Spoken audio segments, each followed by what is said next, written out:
মহারাজ মহারাজ মহারাজ, আপনার এই হাসি দেখে মনে পড়লো আপনার মতন হুবহু দেখতে আপনার কাছে একটা মাল আছে। তাই নাকি? তাহলে ওকে আমার দরবারে পেশ করা যাক।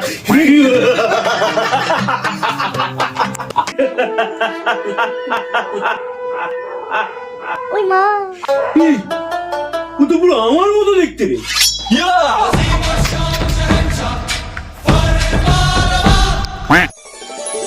ওর মা মনে আমাদের দরবারে কাজ করতো। দাঁড়া ভাই জিজ্ঞাসা করে দেখি। আচ্ছা তোর মা কি আমাদের দরবারে কাজ করতো নাকি রে? কি বলে? না মহারাজ, আমার মা তো কখনো কাজ করতো না, তবে আমার বাবা করতো। हे राजा जी, हे राजा जी, हे राजा जी, एक करे तरहल हाजर